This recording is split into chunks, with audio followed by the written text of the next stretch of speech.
আমার খুব অবাক হয়েছে এই কারণে যে আপনারা এখন এই রাত অবধি অন্ধকারের মধ্যে বসে আছেন, একটু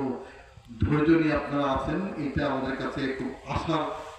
সঞ্চার করছে। আজকে আসলে আমি আসছি মূলত আপনাদের থেকে সমস্যা শুনতে,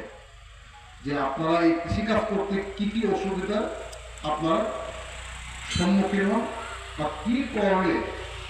আমাদের এই কৃষি উৎপাদন আরো বাড়বে, এবং একই সাথে মানে কি কারণে আপনারা বাড়াতে পারতেছেন, উপজেলা কি সমস্যাগুলি আছে। আজকে এমনি দিনে এখানে হাসপাতালে গিয়েছিলাম, আমাদের অন্য অফিসে গিয়েছিলাম, সেই সমস্ত বিষয়ে ওখানকার ইমামদের সাথে বসছিলাম, বাচ্চাদের সাথে বসছিলাম, স্কুল বাচ্চাদের সাথে বসছিলাম, স্কুলের বিভিন্ন বিষয় নিয়ে। তো আমি আপনাদের সাথে আমি বক্তব্য দিব না, আমি আপনাদের কাছ থেকে যে সমস্যা শুনি। আমরা এখানে আমাদের যে জমি আছে এই জমিতে সাধারণত একটা ফসল আমরা ফলাই, এই তো আমন ধান যেটা বললাম। আমরা চাই আমাদের জমি আমাদের কোনোভাবেই প্রতীক থাকবে না, সারা বছরই কোনো না কোনো ফসল আমরা ফলাই। এখন ধরেন আমি বুঝি যে আমার ঘরে 50 পণ ধান হলে আমার চলে যায়, আমি এরপরে কেন ফলাবো না, আমি ফলাবো এই কারণে আমি যদি ফসল ফলাই তাহলে দেশের কোনো না কোনো মানুষ খাবে, আমি বিক্রি করবো, সেই টাকা দিয়ে আমি আর্থিকভাবে ভালো থাকবো এবং আমার দেশকে বিদেশ থেকে খাবার আমদানি করতে হবে। এই যে ধরেন এখানে আমরা বসে আছি, এটা খুব ভালো লাগছে আমার কাছে, এটা খোলা যায় না। সেটা হলো যে এই যে লাউ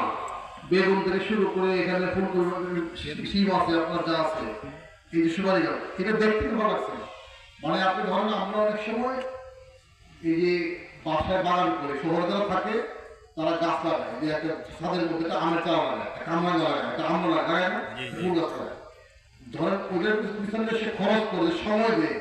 হয়তো এই সময়ে সে এরকম একটা গাছের মধ্যে হয়তো ধরেন 4টা আম বসে, ধরো আপনার গাছে আম আছে না, আপনার গাছে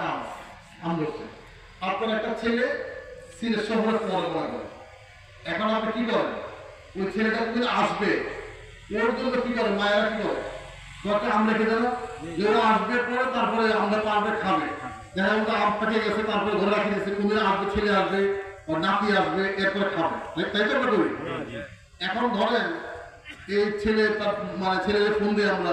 আপনি কোনদিন আসবে, তারপরে এই গাছের আম তো বিশেষ হয়ে গেল। তো এখন ধরেন সে সিলেট শহর থেকে আসতে তার যে আসা যাওয়ার খরচ, তার কষ্ট, হয়তো আম এখানে আসে তো 1 কেজি, এরকম 5 কেজি আম কিন্তু কিনে কি দেখাইতে পারে না পারে, কিন্তু এই যে মায়ের হাতের এই যে আম, দুটা আম, দুটো গাছের পর আম, এটাকে আপনি টাকা দিয়ে পারবেন।